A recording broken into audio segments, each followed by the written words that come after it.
आपण power button दाबलं आणि काही सेकंदात लॅपटॉप किंवा पीसी सुरू झालं. स्क्रीनवर कंपनीचं लोगो येतं, मग विंडोज, लिनक्स किंवा अँड्रॉइड चालू होतं.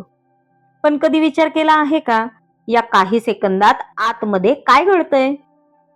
या पूर्ण प्रोसेसला म्हणतात बूटिंग. आज आपण समजून घेणार आहोत बूटिंग म्हणजे काय, ते कसं होतं आणि आपल्या डिव्हाइसचं सुरळीत सुरू होणं त्यावरच कसं अवलंबून आहे. नमस्कार, मी पूनम आणि तुम्ही पाहत आहात logically. Welcome to episode 23 of one day one concept. ही सिरीज खास त्यांच्यासाठी आहे ज्यांना फक्त पॉवर दाबलं की पीसी सुरू होतो एवढं माहिती आहे, पण त्यामागचं खरं लॉजिक समजून घ्यायचंय. चला बघूया, बूटिंग म्हणजे काय. बूटिंग म्हणजे कम्प्युटर सुरू होताना बायोस पासून ऑपरेटिंग सिस्टीम पर्यंत होणारी कंप्लीट प्रोसेस. यात हार्डवेअर चेक केलं जातं, ओएस लोड केली जाते आणि मग डिव्हाइस युजरसाठी रेडी होतं. सोप्या भाषेत सांगायचं झालं तर बूटिंग म्हणजे कम्प्युटरला झोपेतून उठवून तयार करून कामाला लावणं. चला एक एक्झाम्पल बघूया. इमॅजिन करा, एक मोठा कॉन्सर्ट सुरू होणार आहे.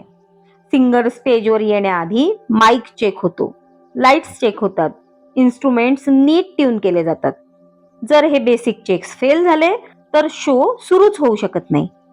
पण सगळं ठीक असलं की सिंगर स्टेजवर येतो आणि मेन परफॉर्मन्स सुरू होतो. अगदी हीच प्रोसेस कम्प्युटरमध्ये होते. माईक, लाईट्स, इन्स्ट्रुमेंट्स म्हणजे हार्डवेअर. कम्प्युटरचं हार्डवेअर कोणतं? RAM, keyboard, display, storage. Mic check आणि ट्युनिंग म्हणजेच बायोस मधला POST, power on self test. हे आपण मागच्याच एपिसोडमध्ये बघितलंय. मागचा एपिसोड बघितला नसेल तर नक्की बघा, ज्यामध्ये आपण बघितलंय बायोस म्हणजे काय. चला आजचा एक्झाम्पल कंटिन्यू करूया. सिंगर स्टेजवर आल्यावर सुरू होतो मेन शो.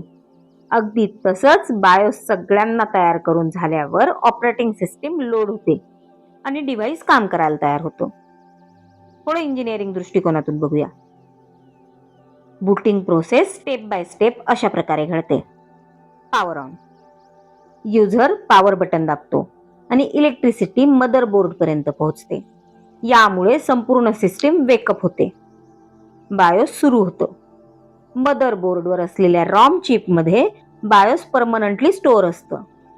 पॉवर मिळाल्यावर हा छोटा प्रोग्राम सर्वात आधी सुरू होतो.